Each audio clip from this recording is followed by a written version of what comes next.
This is the way it feels to move through summer in Lululemon. Iconic Align softness without the front seam. For our smoothest look and feel ever, summer won't know what hit it. Stretch your limits in the non-stop flexibility of the new Lululemon Align No-Line Pant in select stores and at Lululemon.com.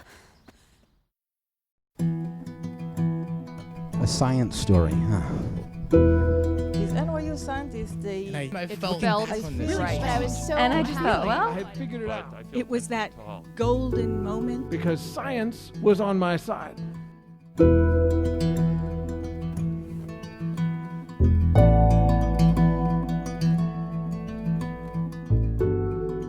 Hey everyone, I'm your host Misha Gajewski, and welcome to a special edition of Story Clatter. Today we're diving back into our archives to bring you some of our most memorable and impactful stories and episodes we've ever shared on the Story Clatter podcast. Why?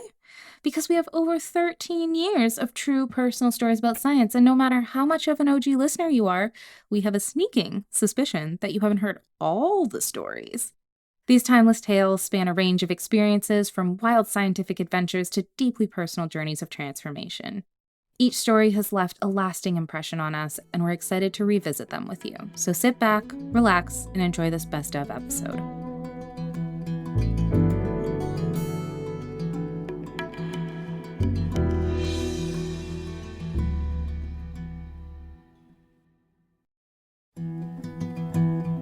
A science story, huh?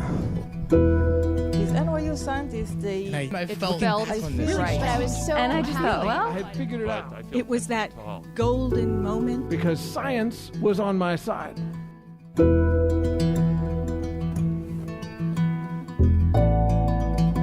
Hey everybody, welcome to the Story Collider, where we bring you true personal stories about science. I am your host, Erin Barker, and to cap off our Pride Month celebration this June, we're including this special bonus Pride episode.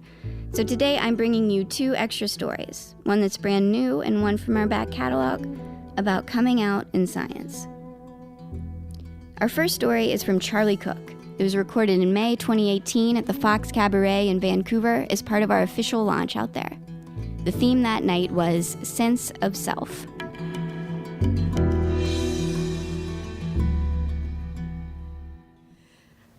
I get misgendered a lot. People look at me and think that I'm a woman, when in fact I am a swarm of bees. Really, I'm a non-binary trans person, but it would honestly be a lot easier if I was a swarm of bees, because then people would be like, oh, Charlie's gender's on the endangered species list. Aww. Or, I was stung by Charlie's gender once, so now I give it a lot of space. Or, their gender is really scary to me, but I respect the importance to the ecological systems of our Earth that this gender provides, so I respect their ability to live freely in the world. It's pretty exhausting to be a trans person on a daily basis. When strangers catcall me, it's because they assume that I am a sexy lady. When servers are trying to be polite, they'll usually call me ma'am or miss. And if I don't make a case for it beforehand when I'm performing, the assumption is always that I'm a woman and I lose valuable minutes of my stage time defending my identity. For a long time, I pretended that I was just a cis woman and that made me happy. But it's 2016 and I'm talking to a friend about acting and about the things that I want to get to do that I don't feel authentically able to do. And this friend suggests that they start calling me they, them pronouns. And it's kind of like a series of things all just kind of fit into place, all of these ways that I haven't really felt connected to myself, all these ways that I've felt uneasy in the world just kind of go away. And it makes it really important for me to find spaces where I can feel safe. I start hanging out with a lot more queer people who are less likely to slip up my pronouns. I start dating people who aren't going to box me into one gender role or the other. And I decide to come out at work.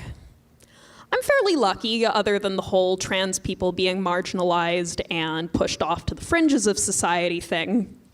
I'm lucky because I work in the science and education field, and on average, those people tend to be a little bit more accepting than the daily public when you spend your time disproving anti-vaxxers, dispelling flat earth theories, or just trying to keep two kids from killing each other.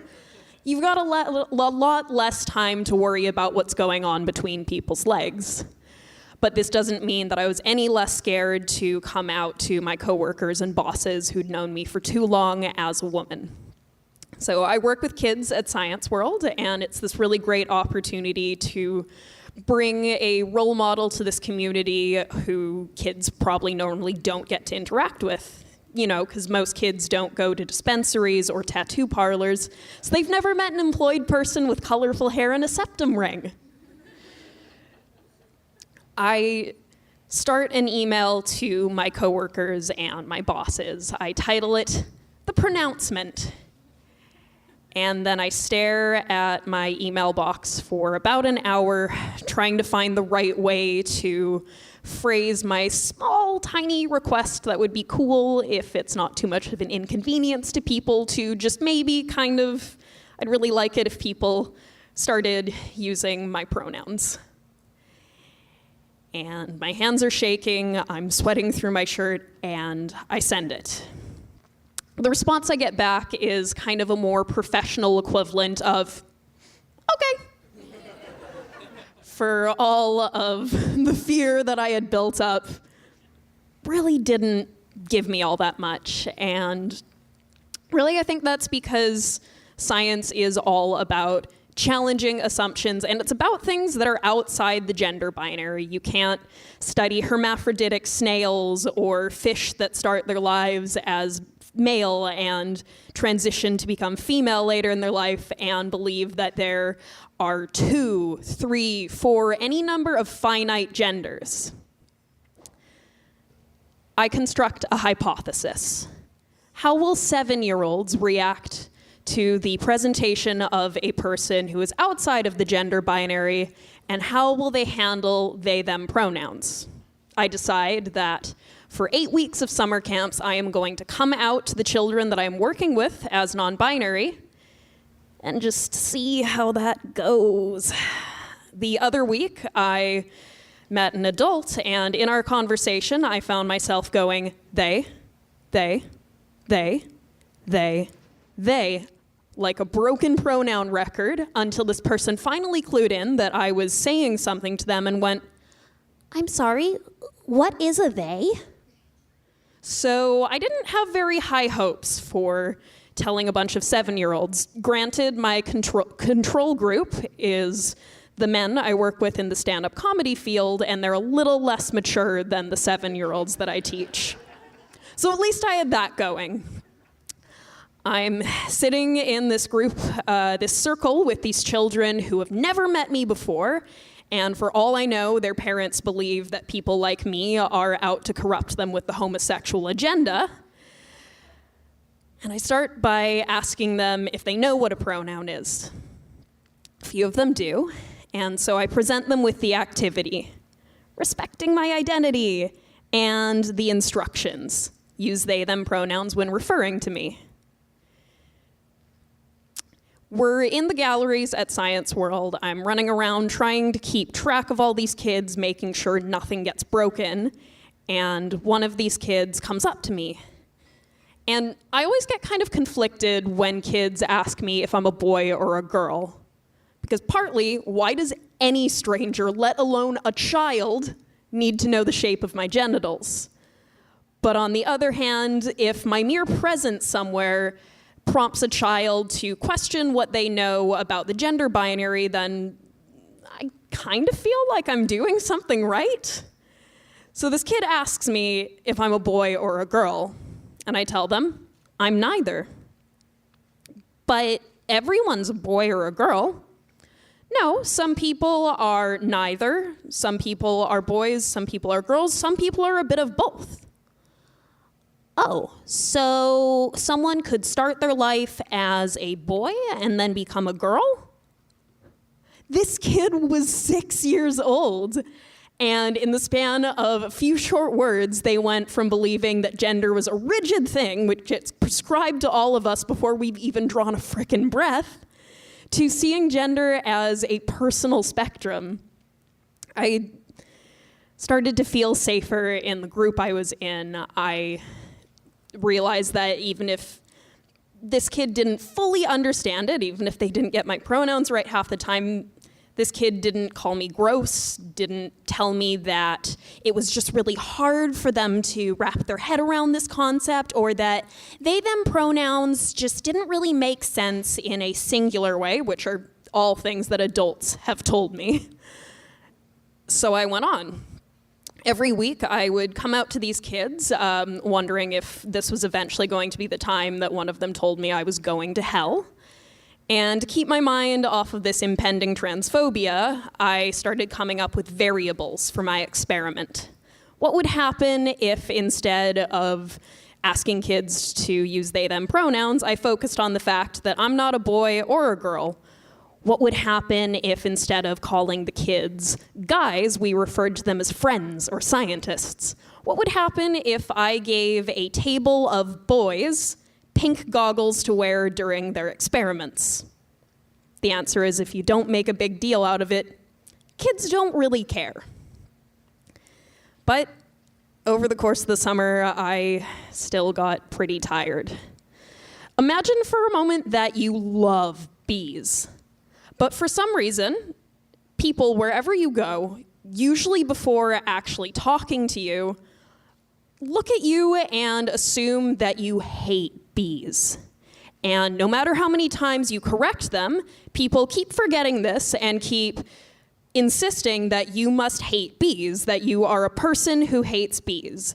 And you can remind people over and over again that, no, you love bees. You can try and make changes to your appearance and start wearing accessories, which might better indicate to people that you love bees, and people that you work with on a daily basis might still forget that you're love bees. I got worn down by the system, if you will. I wear a chest compressing binder. It helps to flatten my chest and create a more androgynous appearance in exchange for squishing the air out of my lungs. And even with my tits in this fucking jail, parents would still refer to me as she. And that just doesn't seem fair. So eventually I get tired of fighting for myself, of being the only one saying anything. So when a kid in an older summer camp points at me and says, "Is that a boy or a girl?" instead of educating him, I walk away. I work at a summer camp in order to teach kids about science, to play with them and keep them safe, not to be a show and tell of another gender.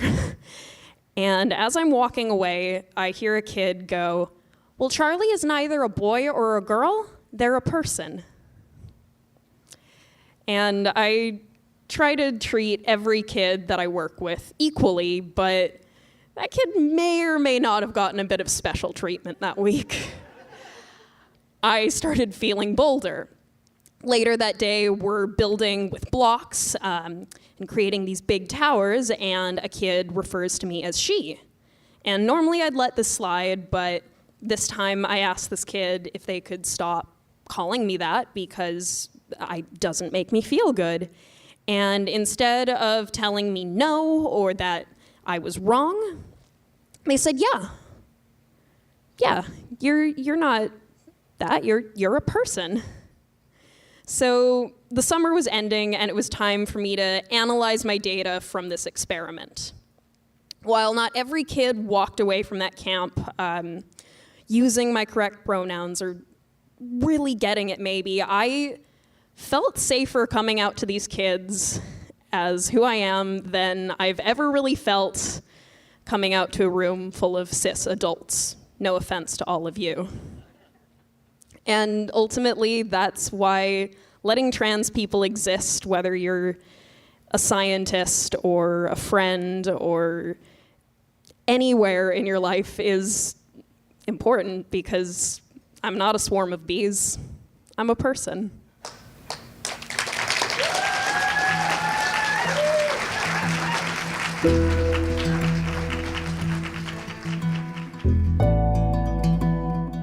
That was Charlie Cook. Charlie is a non-binary stand-up comedian by night and a non-binary science educator by day. Their favorite topics include queer theory, entomology, and outer space. On a personal note, I was lucky enough to be up in Vancouver for this show, and I got to hear Charlie tell their story in person. And it really made me think a lot about my own vocabulary and the ways it influences my thinking and others around me. And so I've started making an effort to stop saying "you guys" and other phrases that feel like they put an unnecessary emphasis on gender. In fact, I've actually reverted back to my old ways and started saying "y'all" again. Don't tell my mother. And it's not because I think that people who say "you guys" are bad people or anything like that, but because I think Charlie makes an interesting point about how gendered our language really is. And now that I've started noticing it, I'm seeing it everywhere. So I really appreciate that Charlie was brave enough to share that story and to challenge my thinking and hopefully the thinking of other people as well. Hey, have you noticed the air quality getting worse lately? Between wildfires, allergy season, and city pollution, the air outside and inside is, not great.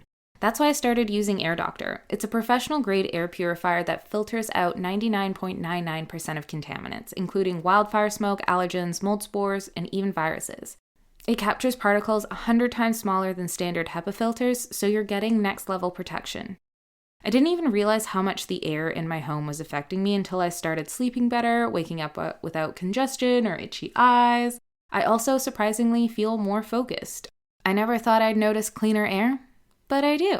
And here's the best part. Story Clutter listeners can get up to $300 off. Just go to airdoctorpro.com, that's AIRDOCTORPRO.com, and use promo code COLLIDER, COLLIDER, at checkout. Plus, there's a 30-day money-back guarantee and a 3-year warranty, so you can try it risk-free. Savor every last drop of summer with Starbucks.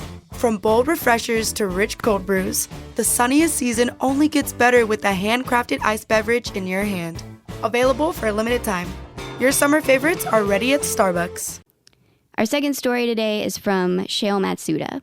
It was recorded in 2014 as part of our show with the Bay Area Science Festival, and it originally aired on our podcast in November 24th of that year.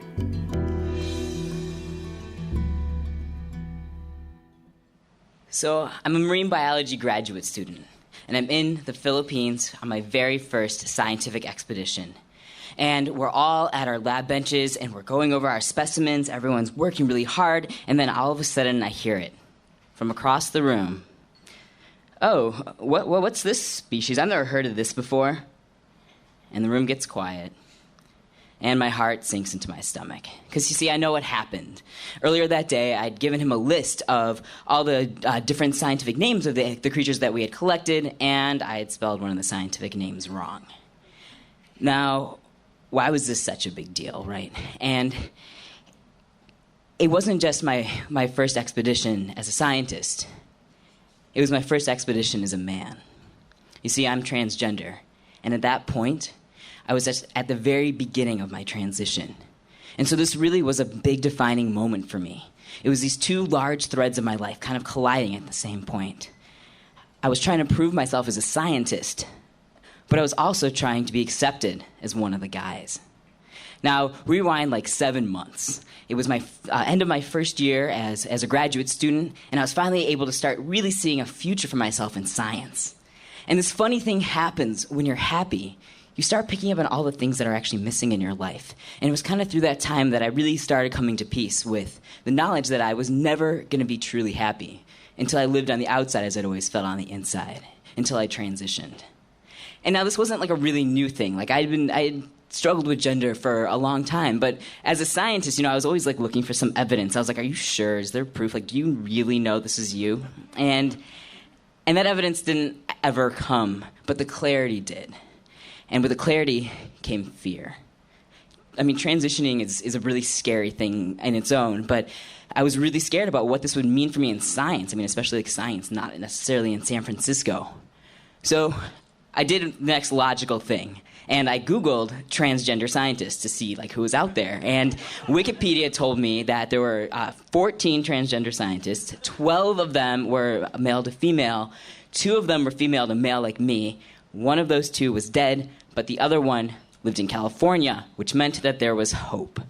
And so afterwards, I began the process of coming out. And I had a lot of experience doing that as a lesbian. But like I was saying, like this whole idea of like proof, I was like, this is my girlfriend, this is evidence, right? But when you're coming out as transgender, it's just you. And you're the evidence that you're asking people to look at and support. And so I came out to my advisor through an essay for a grant. I handed him this essay, and I said, we should probably talk about this. I'll be right back. And I gave it to him, and I went away, and I was kind of pacing around upstairs, like really sweating my palms. And when, about 20 minutes had passed, I went back downstairs, and I rounded the corner, and I saw him. He was standing in the doorway to his office, and as I walked up, he greeted me with the biggest smile. And from there, I started coming out to everyone in my department, one at a time. Now it's 3 months before the Philippines trip, and I start hormone replacement therapy and have my first shot of testosterone. So, going back up to the Philippines, I'm at the airport. I've got all my dive gear. I have my passport, which still has like my old gender marker on it. I've got syringes, and I'm like ready to go battle the TSA. But I get through the airport, and I get to the Philippines, and I join the expedition. And what I didn't realize is that I had no idea what to expect.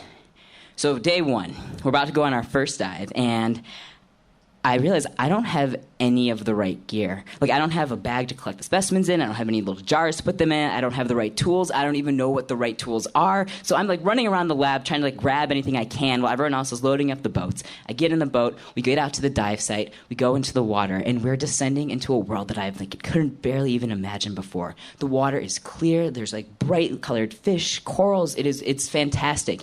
But all of this excitement starts to fade as we get to the bottom, and I realize I don't know how to find sea slugs. So I study sea slugs for my research, and at the Academy of Sciences, where I do my work, it's really easy to find them. They're right in the jars.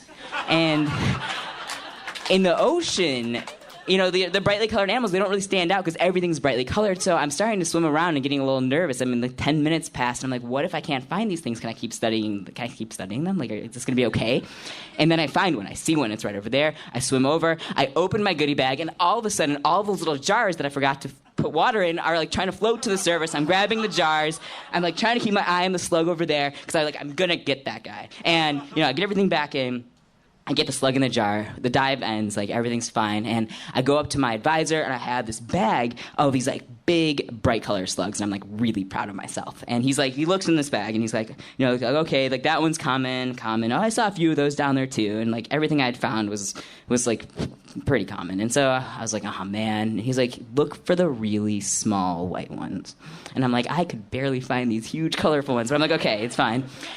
So I take the slugs over to my lab station, and I start processing them. And what I've got at my table is I have, like, this big Tupperware bin that they're in, and I have, like, forceps and, like, tweezers. And I'm trying to move these really tiny, fragile animals around, and it's taking a really long time. And so I kind of look over my shoulder, and I'm see what my advisor's doing.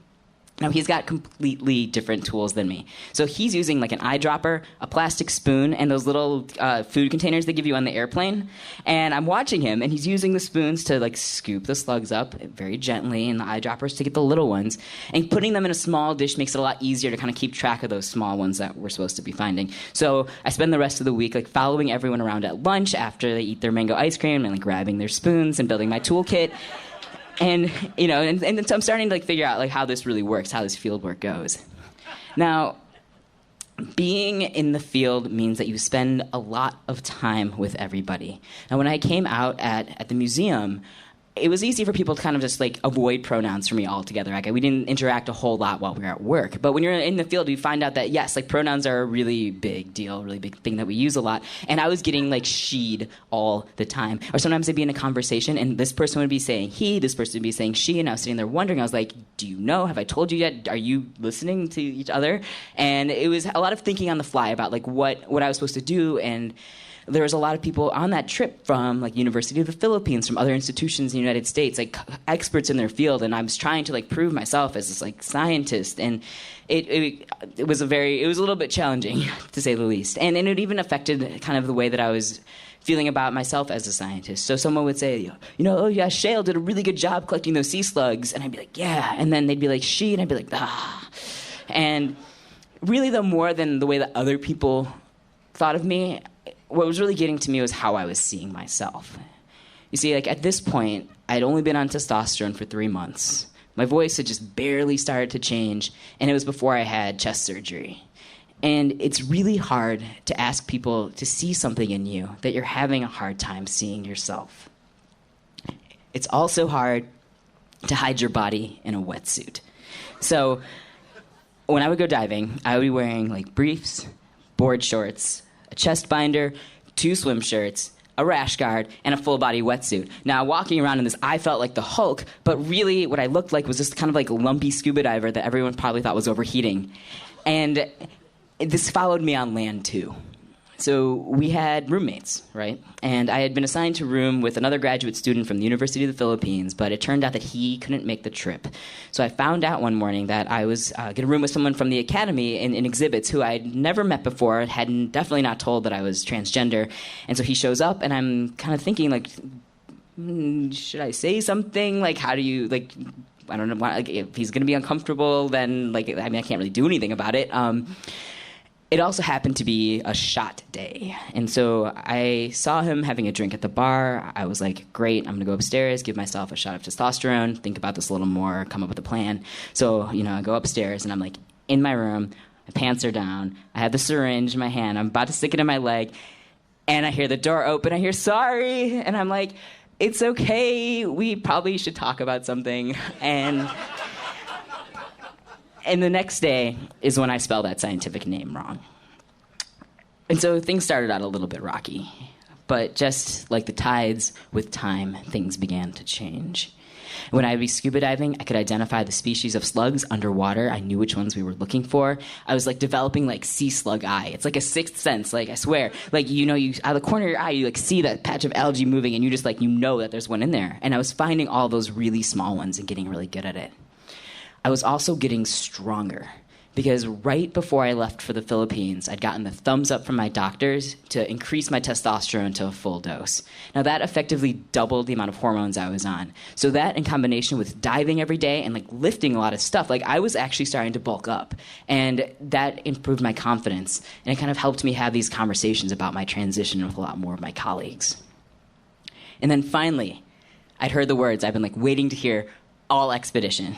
So my advisor's like sitting there over the microscope, looking at one of those like really small little white slugs that I'd found, and he's like, this one's new. And I'm all like, on the outside I'm like, cool, whatever. But on the inside, I'm like, I just hit the biodiversity jackpot. So that was my first, undescribed species of slug. And so like, I was feeling pretty good. And like we were all kind of starting to get into the flow. And there's this funny thing about being like in the field that really brings you closer. It's like those long nights sharing a drink after processing a ton of specimens. And the she's started to turn into she-he corrections. And then finally just into he. And I was learning to relax and to just be comfortable in who I was. We were all learning. And what I was really realizing is that this journey wasn't something that I was going on alone. You see, this was something that was new for everyone, and we were all figuring it out together. So the end of the trip was near, and they were all getting ready to move on to their third site, and I was getting ready to kind of take off on my own for a week. And I was going around, and I was saying my goodbyes. Now, finally, my van pulls up, and I'm about to grab my bag. And that guy who, called me out for the misspelling of the scientific name walks up to me, and he, extends his hand. And as I take his hand, he looks me in the eye and he says, You're not going anywhere, young man. Thank you.